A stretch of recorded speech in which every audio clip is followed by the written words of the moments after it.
Começar aqui pelo Ciro, né? Falando sobre tarifaço, né? De que forma a sobretaxa norte-americana sobre o aço e o ferro influencia na balança comercial do Brasil? Até que você quiser. Eu quero agradecer.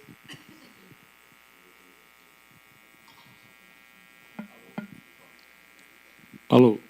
Eu quero agradecer ao Grupo Otimista, mais uma vez, o privilégio de estar consigo. O Brasil está vivendo um momento extremamente complexo e só um amplo e generoso ambiente de debate, de discussão, em que as diferenças sejam estabelecidas de forma respeitosa e fraterna, nos permitirá ter alguma esperança de superar esse desafio grave, histórico, que o nosso país está vivenciando. Portanto, o Grupo Otimista faz aquilo que a grande imprensa brasileira deveria estar fazendo e não sei por quais razões, ou desconfio, não está fazendo. Pronto, falei. Né? Vejam, para a gente entender o que está acontecendo, eu peço a sua paciência para que a gente venha do macro para o micro. A pergunta está no micro, está na especificidade de aço, alumínio, e tem a ver muito com nossa siderúrgica aqui do PE100, mas é preciso que a gente entenda melhormente o que está acontecendo para que a gente não caia de pato, não é, naquilo que está acontecendo no ambiente político ou no ambiente publicitário no Brasil. Acreditem, quem tem vivência com o sistema americano, seja por reflexão teórica, seja por vivência lá, como eu tive a oportunidade de ter na universidade, tem segurança absoluta de que se um presidente ou outro, ou aquele ainda mais um, pode fazer uma especificidade boba, pode cometer uma diatribe, pode cometer uma imprudência, pode fazer um deslize, o sistema não comete. O sistema não comete. E aqui no Brasil nós estamos sendo induzidos a acreditar, porque é uma conveniência recíproca extraordinariamente grave contra nós, brasileiros, dos tais dois polos da vida nacional, da vida política nacional. Explico. O que está acontecendo, na verdade, macroscopicamente inteligível? É assim, os americanos, já faz um tempo, estão refletindo com grande angústia sobre o que eles chamam internamente de déficits gêmeos. O que são os déficits gêmeos? Os americanos têm hoje um déficit fiscal de 2 trilhões de dólares por ano. Então, termina o ano, o governo americano tem um rombo nas suas contas de 2 trilhões de dólares, que vai tudo para a dívida pública americana, que pela primeira vez está começando a gerar desconfiança nas agências de risco e assim assim. O outro lado do déficit gêmeo é o déficit comercial de 1 trilhão de dólares. Então, na balança comercial entre o que os americanos importam do estrangeiro e o que eles exportam para o estrangeiro, eles anotam 1 trilhão de dólares de déficit. Esses dois déficits gêmeos, 3 trilhões de dólares por ano, só tem um elemento de financiamento possível hoje. Entendamos isso. Qual seja a crença que o mundo dá ao ato que eles fazem de pintar um papel de verde com uma tinta especial. A este papel de verde eles dão o nome de dólar e o mundo reconhece esse papel de verde pintado por eles e somente por eles como reserva de valor global e termo de troca internacional. Portanto, todo e qualquer movimento, ou retórico, ou meramente de basófia, de blague, de falsa valentia, de patriotada de Araque, que insinue conceitualmente a negação do dólar como reserva de valor internacional e como termo de troca internacional, vai ter a retaliação preventiva dura dos norte-americanos. Por uma circunstância, é questão de vida ou morte. Simplesmente assim. Então, repare, para enfrentar isto, o presidente Trump, que é dito pela nossa vesga imprensa de direita, e não é que eu esteja dizendo que ele não é, estou dizendo que ele é dito de direita, está germinando uma agressivíssima política industrial e de comércio exterior. Qual é a intenção? Enfrentar o déficit comercial, forçar a volta do investimento americano na China, na Ásia, no Vietnã, a Ásia já engloba tudo isso daí, na Europa, no Brasil, a voltar para investir no território americano. Isto é política industrial e de comércio exterior na veia que o Brasil não sabe fazer. Abandonou o seu fazer quando fez exemplarmente nos anos 50, 60, 70, até que quebramos nos anos 80, e a democracia nunca mais foi capaz de ver o que de fato estratégico há na modelagem de desenvolvimento do país. Nós estamos entregues aí a dar mão para a boca, e aquilo que era em 1980, o Brasil tinha um PIB igual ao da China, em 1980, ontem, hoje a China se aproxima de 20 vezes o PIB do Brasil, fazendo exatamente o inverso em todas as variáveis macroeconômicas do que o Brasil vem fazendo com papo furado de esquerda. Isso é que é o mais trágico, é o mais criminoso, é o mais desagradável, compensando isso com o ódios e paixões para que a gente não pare para pensar. Felizmente, nós aqui vamos parar para pensar. Então, o primeiro movimento é esse. Só para vocês terem uma ideia, o Trump mal completou 7 meses de governo, já arrecadou com tarifas, agora, do ponto de vista fiscal, 152 bilhões de dólares. Se o déficit fiscal é de 2 trilhões, ele conseguiu quase 7% de arrecadação extra, punindo, aspas, aspas, aspas, a imigração. Isso é o que está acontecendo. Mas, então, por que o Trump bota na carta que manda para o Lula o anúncio de que a perseguição injurídica ao Bolsonaro é a causa bastante dessa perseguição? Ora, óbvio, ele está querendo o quê? Obter apoio interno no Brasil para essas providências que são contra o Brasil. Porque ele desvia a atenção para um adjetivo. De novo, seria muito burro, porque o efeito foi exatamente o oposto. Na hora que ele dá ao Lula a faculdade de ser o defensor da pátria agredida pelo inimigo estrangeiro, coisa que nunca foi na vida, nunca se preocupou com isso, e estava atolado em escândalo de roubalheira dos aposentados, na recessão econômica, ou na estagnação severa que a economia está passando, e outros problemas sérios que davam a ele um declínio em pesquisa. Aí vem o inimigo externo, e já dizia um literato inglês chamado Johnson, ele dizia que o refúgio final dos canalhas é o patriotismo. Claro que ele não está falando no patriotismo como amor verdadeiro à pátria, mas está falando exatamente como esse escape para a defesa difusa de uma pátria que não tem defesa nenhuma, por fins subalternos e espúrios. Então, veja, isto veio para ficar. Isto veio para ficar. É um outro padrão de relacionamento comercial internacional. Nós precisamos entender isso e nos adaptar. E aí você vê quais são as providências que tomaram. Não, compras governamentais, crédito, etc., etc. Não há eficácia nisso. A compra governamental, só para vocês terem uma ideia, a quantidade de mel que o Piauí empatou no porto do Pecém de exportação para os Estados Unidos seria consumida pela merenda escolar durante um ano. A que estava aí já para embarcar. Então, é um negócio de quem não entende patavina. Agora, qual é o tamanho disso? Nesse momento, o tamanho é o seguinte: o Brasil tem uma tradição sábia de todos os nossos ancestrais aí na governança do país, de diversificar a sua matriz comercial. Então, o Brasil só exporta para os Estados Unidos 12% das nossas exportações.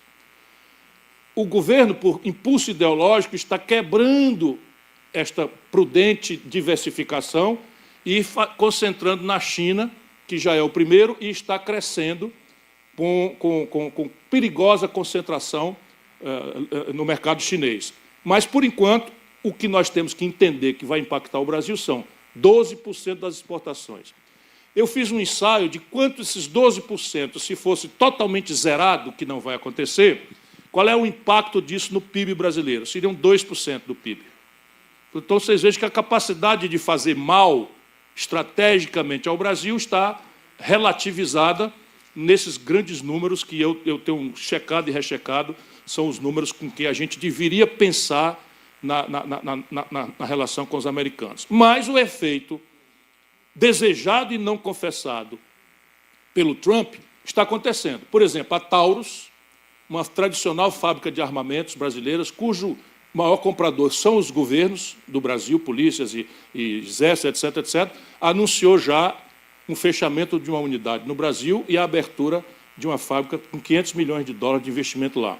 O grupo CSN já tinha feito isso porque eles tinham uma espécie de maquiladora em que eles levavam o semi-elaborado, davam ali uma penteada e tentava que os americanos pensassem que aquilo tinha sido um processo industrial. Eles disseram, não, isso não é processo industrial, é maquila, asfixiaram, eles foram obrigados a vender para os Estados Unidos. Por quê?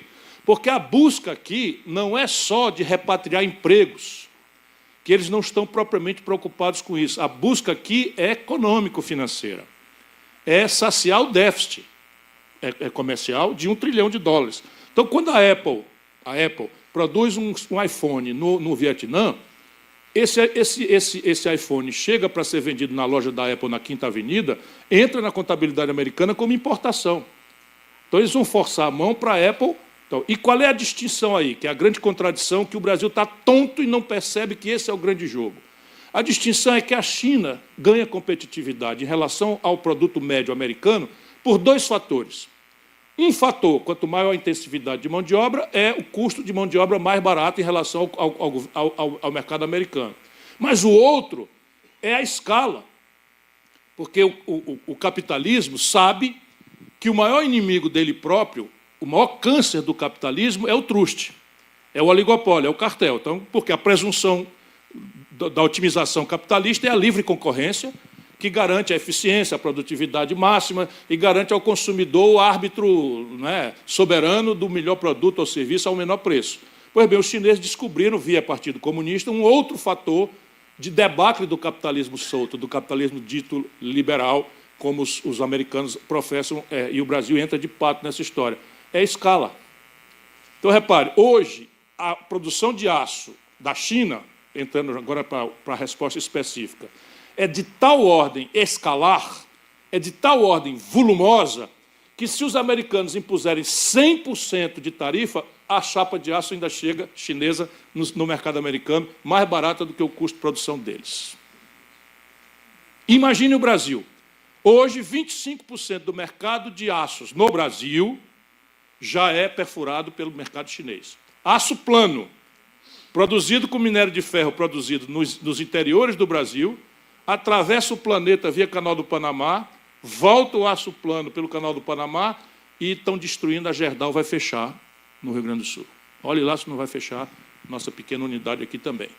E o PECEM, a nossa siderúrgica, estava aqui a responsável, hoje a ArcelorMittal, tinha ali também quase a metade do seu esforço de exportação para o mercado americano. Então, isso aí é uma pancada muito grande. Calçados, no Ceará, também é uma pancada muito grande mesmo. Nós somos o maior exportador de calçados do Brasil, hoje, e boa parte desse calçado é exportado para o mercado americano. Não houve restrição, caiu aí daqueles 12%, 6% foram imunizados pelos americanos por questões de mercado local.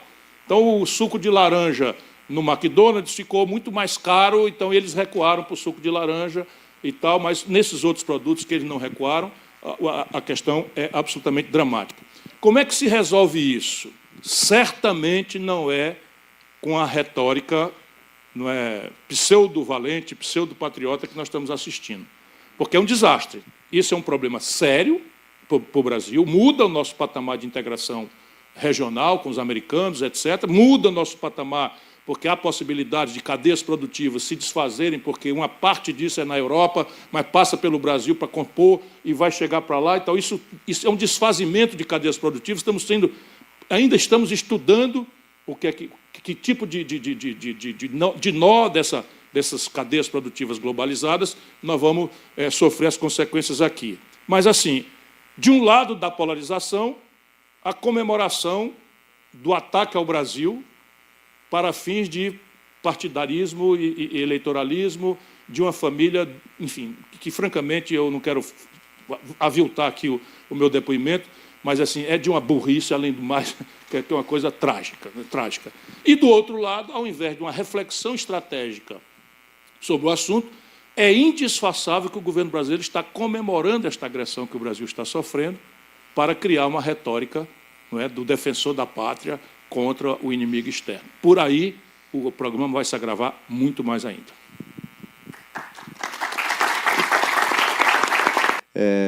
O que seria minimamente recomendável a gente a exemplo do que está acontecendo no mundo a partir dos Estados Unidos, nós tomarmos de providência sobre o nosso encavalado déficit e aí, naturalmente, todas as consequências que isso tem gerado para a nossa economia. Meu caro professor Sobral, é uma honra repartir consigo mais uma vez, não é, líder de uma das instituições mais respeitadas e bem queridas do Brasil, a nossa FAAP em São Paulo, agora na nossa terra aqui, ele com o nome de Sobral, não é? já me fala com certa força. Justíssimo. Se bem que eu ando meio ausente de lá ultimamente. Veja bem, jamais prosperou, e talvez essa seja a pista, nenhuma civilização na história humana ou na atual geografia do planeta que por detrás pouco importa a variedade institucional. Não interessa. Não interessa sequer, olha como é doído eu falar isso para um democrata visceral, não importa sequer a democracia. Não é uma essencialidade. Não importa mesmo a institucionalidade. Qualquer uma, os que cresceram, se desenvolveram, têm 3 características nas quais o Brasil vai muito mal, mas nos dão a pista por onde nós deveríamos tentar construir nosso caminho da virada. Primeiro, jamais andou para frente nenhuma nação baseada no capital dos outros. Então, o capital que financia desenvolvimento é aquele que você constrói em casa. Isso já revoga toda a mitologia neoliberal que faz parte da convicção do PT, e do Lula, e do Bolsonaro, e do Fernando Henrique, e do Michel Temer, a despeito da retórica completamente desigual. Então, aqui, o que vige é a ideia de que o governo brasileiro tem que cumprir uma certa lição do bom moço internacional, e, ao cumprir essa lição do bom moço internacional, o capital estrangeiro virá em socorro do Brasil e nos financiará o caminho para picanha e cerveja para todo mundo. Isto é mentira. Nunca aconteceu na história da humanidade, em tempo algum, não acontecerá no Brasil também. O nível de poupança de uma nação, se eu ficar muito chato, me interrompam, mas eu estou cada dia menos eleitoreiro e mais preocupado em tentar ajudar as pessoas a entenderem as coisas com a necessária complexidade. Parece sempre muito chato, e eu sei que é chato mesmo. Não é? Então, o nível de poupança de uma nação não é consequência fatalista do acaso, como o neoliberalismo professa. O neoliberalismo acha que a poupança de um país é o que sobra depois do entrechoque da produção e do consumo, e aqui o que sobrou é poupança. Não é. É consequência de arranjos institucionais que a política, danada dela, política, faz ou deixa de fazer. Faz bem feito ou faz mal feito. No caso do Brasil, a política é absolutamente inconsequente ou hostil a essa estratégia de formação bruta de capital, de construir o dinheiro para financiar nosso desenvolvimento aqui dentro. Tem a ver com, vamos lá, modelo tributário, óbvio. Nós, no Brasil, preferimos tributar de forma muito regressiva o nosso povo e de forma extremamente regressiva os nossos ricos, ou os nossos abastados. E nada contra os ricos, nada contra os ricos. Apenas a literatura e as boas práticas internacionais recomendam o inverso.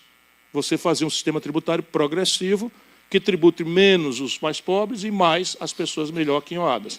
O caminho para isso é o imposto de renda.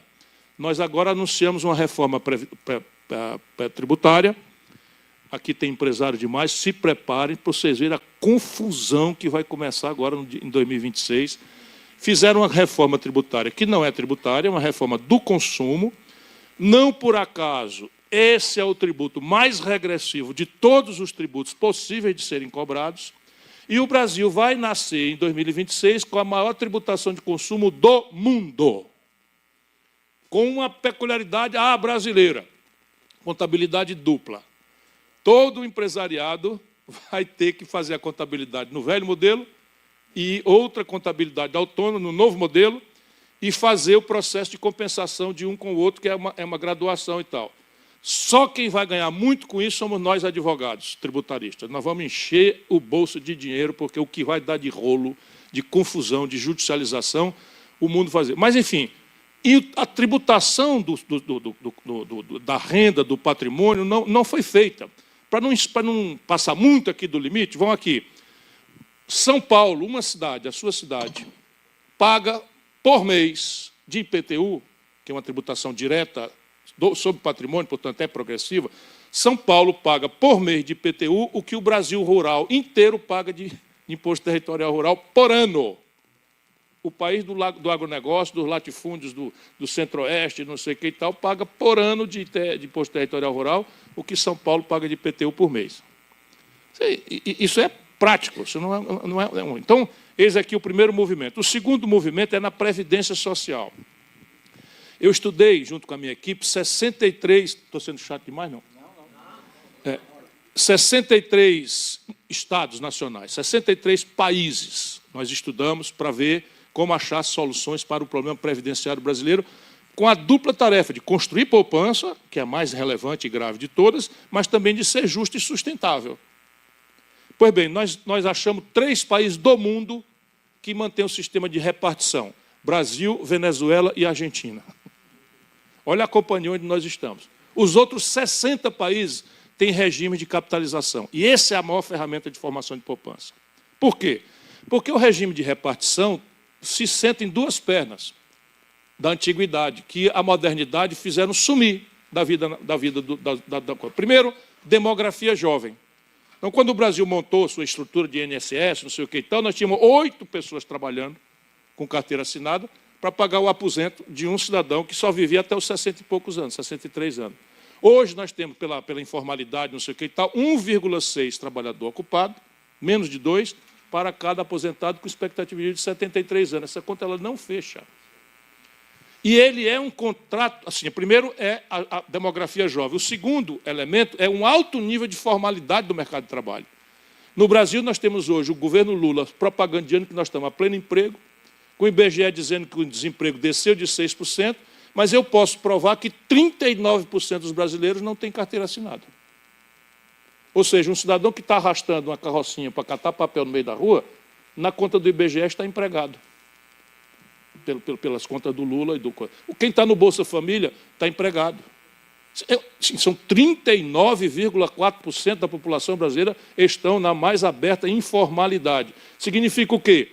Sem carteira assinada. Significa o quê? O eixo central de financiamento do regime de repartição, para metade do povo brasileiro, que é 39% de informalidade, com mais 6% de desemprego, é metade, não está contribuindo.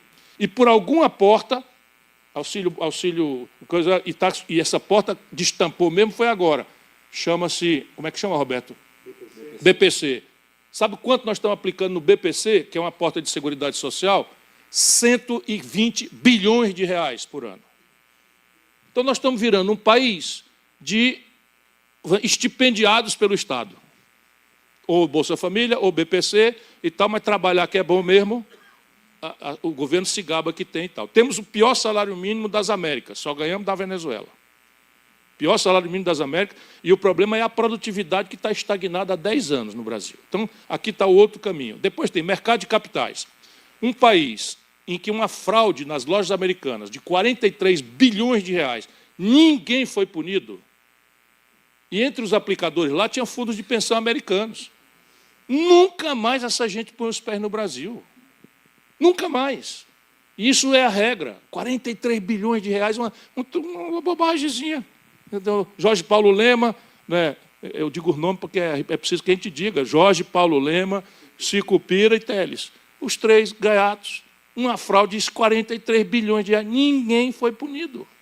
Ninguém foi punido. Pelo contrário, o governo Lula, depois que a fraude foi constatada, não sei o que e tal, mandou perdoar 800 milhões de reais de tributos não recolhidos. Tributos não recolhidos, foi condenada a Receita Federal, Lula mandou perdoar.